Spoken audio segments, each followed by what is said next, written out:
What's up, family? Gerald the Bossman here. You're tuned into the Bossman Show on AM 1010, AM 1430, 1055 The King. Let the King out at 105theking.com and the Bossman Show at bossmanshow.com. Hit me up on Instagram, The Bossman Show, Twitter at Bossman Show, and Facebook, Bossman Show. It's the Bossman on your radio. Listen to the Bossman Show with your host, JR, Saturdays at 9 a.m. right here on AM 1010, The King. What's up, good people? BetOnline is your number one source for all your betting needs. The latest odds, lines, and matchup reports for baseball, boxing, golf, and more. BetOnline continues to be the fastest and easiest way to place your wagers, including live betting and your favorite casino and card games available to play right from your phone. Head to the website or use your mobile device to sign up today and get in on the action. Remember to use your promo code BELIEVE, B-L-E-A-V, for your 50% welcome bonus on your first deposit. BetOnline, where the game starts. BS3 Network, changing the way you watch TV. Yes, BS3 Network, changing the way you watch TV, covering content and hot topics from A to Z, sports, music, society and culture, movie reviews, you name it, we have it. Check it out on bs3network.com or check us out on Roku, BS3 TV on Roku, as well as check out your favorite podcast on all podcast platforms or Spreaker.com/BS3 Network. You are now tuned to BS3 Network.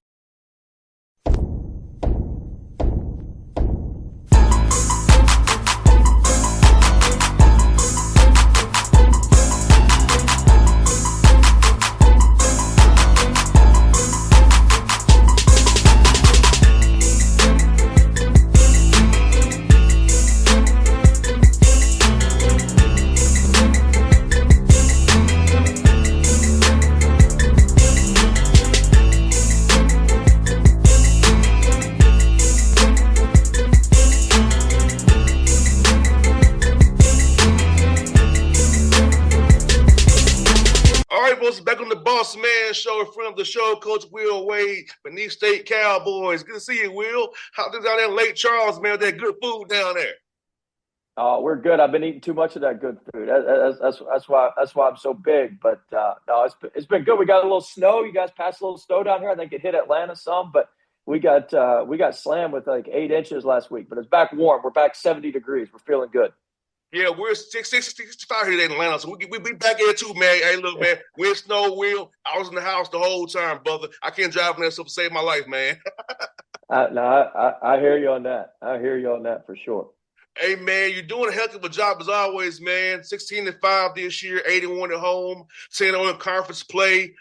Big win on Monday night there, man. Just tell me, what about this team so far really impressed you, man, with the attention and detail to be so 10-0 in conference play and just playing so well as you have this year, man? I mean, look, we got good players. I mean, that's the main thing that allows you to play well and allows you to do the things that you want to do. So we've been fortunate. We played a really tough non-conference schedule, which I think prepared us for our conference schedule. We didn't play as well in the non-conference as we needed to. But we learned a lot of lessons, and we've been able to apply those lessons in league play. So we had a really tough game at Corpus, like you mentioned on Monday, that we were able to win, and they're a really good team in our league. And we've got another big game coming up this weekend at Nichols, who's one of the really good teams in our league as well. So it's a fun time to be in league play. We got a good lead right now, but we got to continue to press forward and continue to move forward.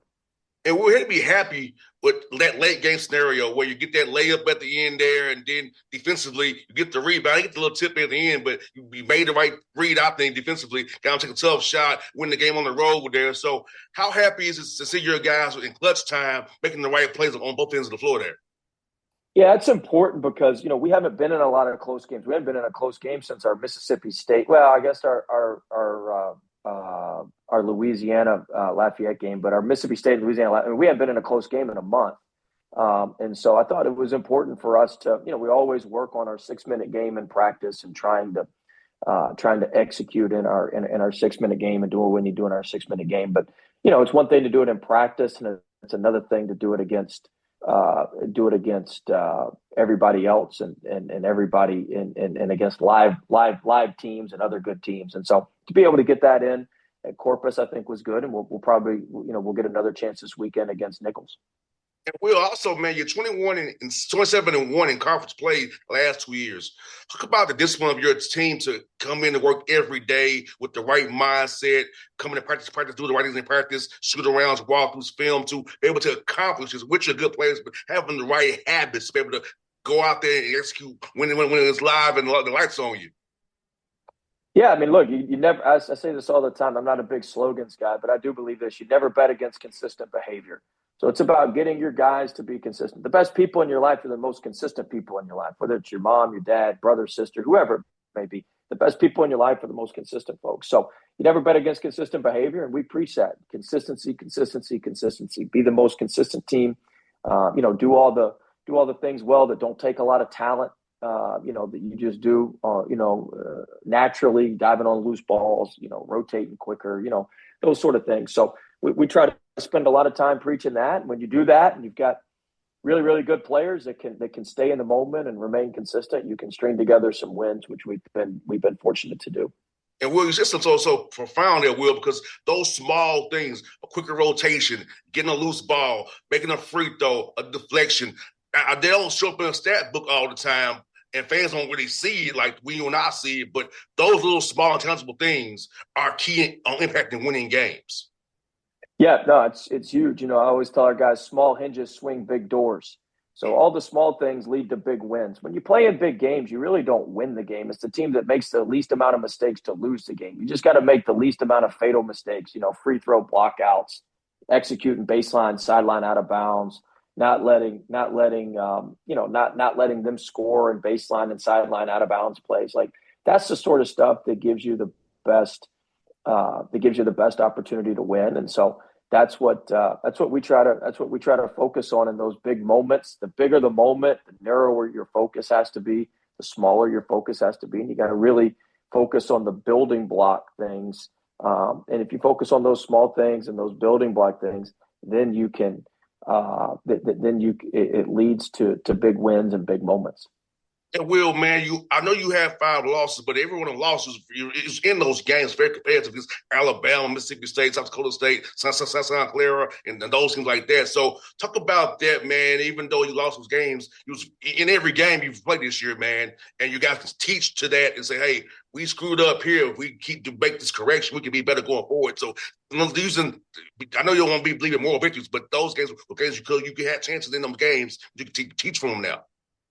Yeah, I mean, we've given ourselves a shot in every game, which is all you can ask. Yeah. Is to give yourself a chance, give yourself an opportunity in every game, which we've been able to do.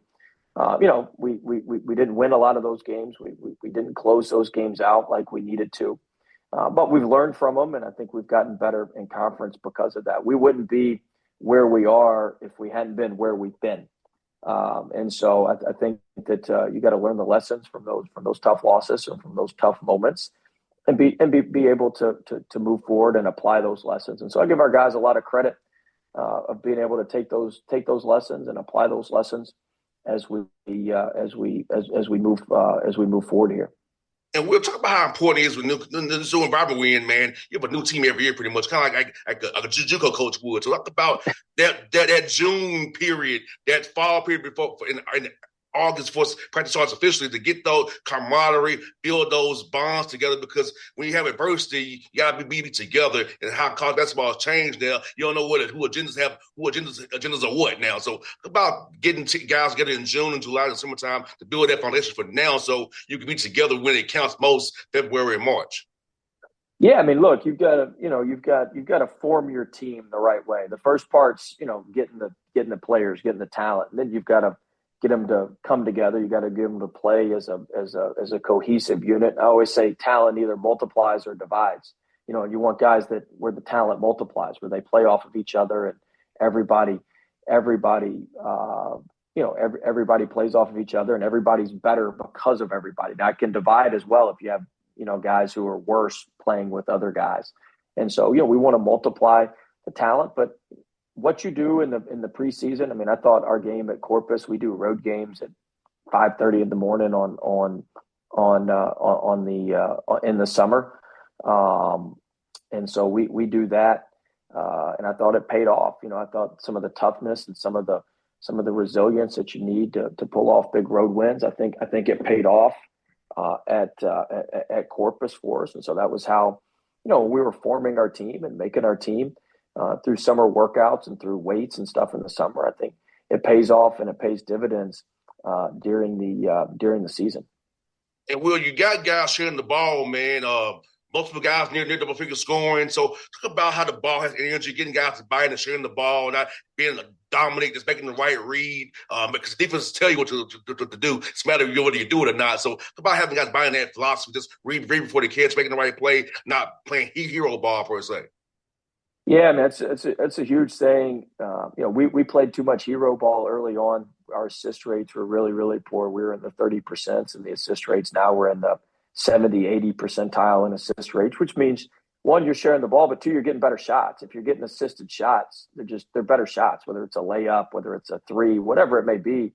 An assisted shot's better than a non-assisted shot. You're going to shoot better on those. And so, being able to generate those, I mean, every coach knows that's the case, but you've got to be able to generate those, and then you've got to be able to get the guys to do what's necessary to generate those, and for them to understand that, hey, if I make this pass to him, I trust when he drives it, he's going to make that pass to me. And so that's where you've got to spend a lot of time pointing that stuff out and making sure that everybody's on the same page and making sure that everybody's moving in the same direction.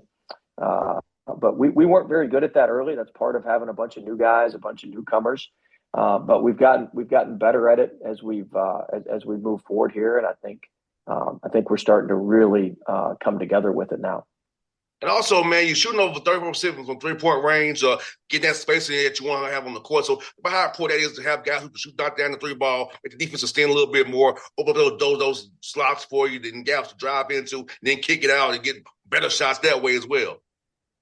Yeah, I mean, look, offense is spacing, and spacing is based on your shooting ability. We've got some really good shooters. We didn't shoot it very well early on.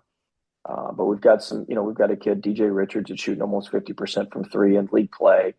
And he didn't shoot it as well early on, but he's settling in and shooting it shooting it better. And so, the better shooters you have, the better spacing you have, the better driving angles you have, the better shots you're going to get, because you're either going to get the defense to collapse and kick it out, or you're going to get right to the rim for a layup. And so, one thing that helps us is we got shooting 1 through 4. And even 1 through 5 in some lineups, we can put 5 guys out there that can shoot. And so anytime you can do that, you can space the floor and make things and make things happen. And so I've been pleased that we're shooting it better. We were shooting it under our ability for a while. Now we're probably shooting it a little bit over our ability, and we'll settle in the mean there, which will be good. No doubt, man. And rebounding the ball, you've been doing very well too. We're on the glass, offensive as well. So talk about how important for your guys to rebound the ball, craft the boards, and make sure that you're in a position where you get an extra shot or getting a rebound and get out of transition and play with that pace and get up there and make the right plays in your early offense.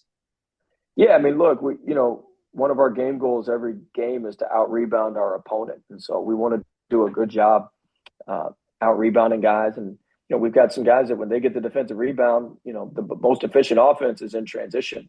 And so when they get the defensive rebound, they can start the break and help us push the ball in transition. And so I think that's securing defensive rebounds is huge. And then we're a really good offensive rebounding team. We lead our league in offensive rebounding percentage. And so we do a good job getting on the glass, but that's a product of running good offense. You stir the defense up, it creates lanes and angles to be able to knife in there and grab some offensive rebounds. So it's an area that we want to work on, continue to emphasize every day, but an area that we need to continue to be good in if we want to be the team we're capable of being.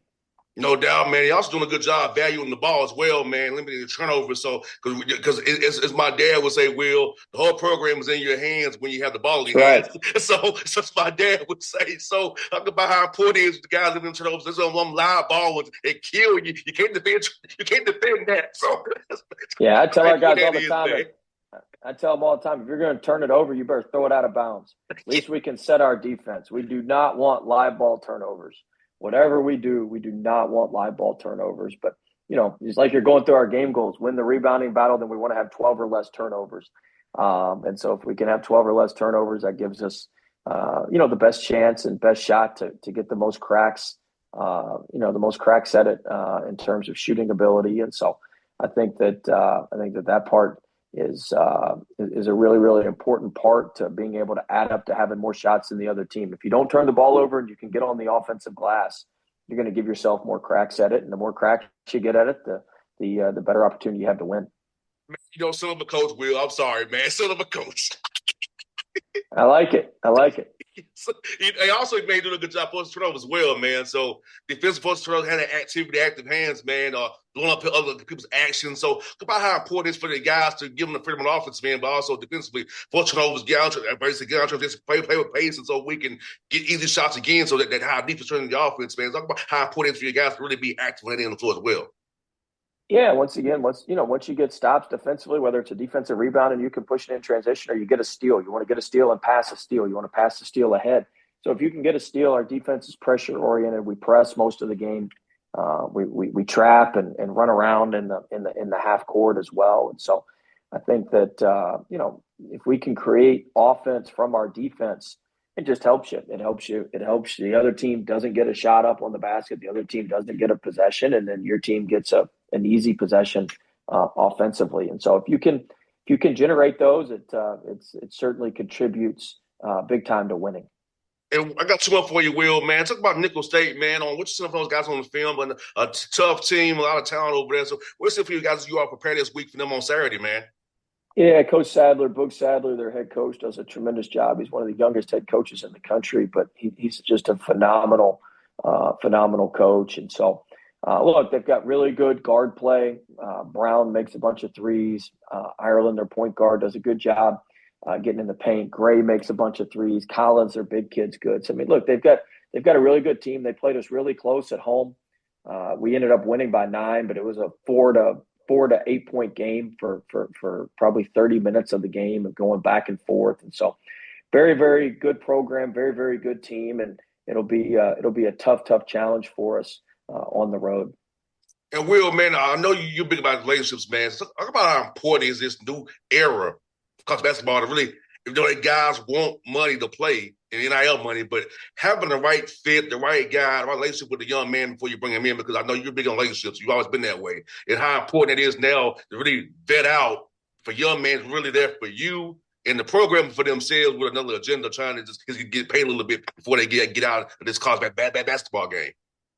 Yeah, I mean, I think that, look, you can have all the money in the world for NIL. If you don't have the relationships, it doesn't matter. You got to have relationships with the people around the kids. You got to have relationships with the kids. We just left a staff meeting where I was talking to our staff about, hey, we've got to continue to invest in relationships with our guys right now. Like we've got to continue to invest and pour into these guys and spend time with these guys. Because look, the guys we got are better than anything we can get in the portal. So let's focus on recruiting. And we got the advantage. We got these kids every day. So let's focus on recruiting these guys and spending time with these guys and building the proper relationships with these guys. And so it's a relationship-based business, and we try to pour as much as we can into our players every day, and wherever that takes us, that takes us. Man, also, I love your post-game celebrations, brother. I watch them on social media. They're fun, man. And he's sure getting involved, man. And you all have the blast down there. But about some of Heath for one more for Will, about Heath. Talk about how he's mentored your program, how he's invested in you, this program, and your guys, man. Being there with you right every step of the way, man. As you all having success down here, and how having the vision of leadership to help you do what you're doing on the court as well, helping you win off the court with what he's doing to help you win on the court. Yeah, I mean, look, our athletic director, Heath Schroyer, is incredible. I need to learn some dance moves from you, boss man. But I got some for you, man. I know the fun is in the winning. So we want to always have fun when we win. But to have an athletic director like Heath and a president like Dr. Roos, who are so supportive. Our president was the guy in the jacket in there dancing, and so I mean to have those guys, I mean that just doesn't happen. And so we're very appreciative. We don't take that for granted, and we certainly enjoy our wins. No doubt. We'll good to talk to you again, my brother. Hope to talk to you in March again after you win this thing, man. We're celebrating going to be dancing in a few weeks here, man. That sounds like a plan. Appreciate you. All right, see you soon, buddy. See you now. All right. BS3 Network, changing the way you watch TV. Yes, BS3 Network, changing the way you watch TV, covering content and hot topics from A to Z, sports, music, society and culture, movie reviews, you name it, we have it. Check it out on bs3network.com or check us out on Roku, BS3 TV on Roku, as well as check out your favorite podcast on all podcast platforms or Spreaker.com/BS3 Network. You are now tuned to BS3 Network. What's up, good people? BetOnline is your number one source for all your betting needs. The latest odds, lines, and matchup reports for baseball, boxing, golf, and more. BetOnline continues to be the fastest and easiest way to place your wagers, including live betting and your favorite casino and card games available to play right from your phone. Head to the website or use your mobile device to sign up today and get in on the action. Remember to use your promo code BELIEVE, BLEAV, for your 50% welcome bonus on your first deposit. Bet online where the game starts. What's up, family? Jared the Bossman here. You're tuned into the Bossman Show on AM 1010, AM 1430, 1055 The King. Check The King out at 105theking.com and the Bossman Show at bossmanshow.com. Hit me up on Instagram, The Bossman Show, Twitter at Bossman Show, and Facebook, Bossman Show. It's the Bossman on your radio. Listen to the Bossman Show with your host, JR, Saturdays at 9 a.m. right here on AM 1010, The King.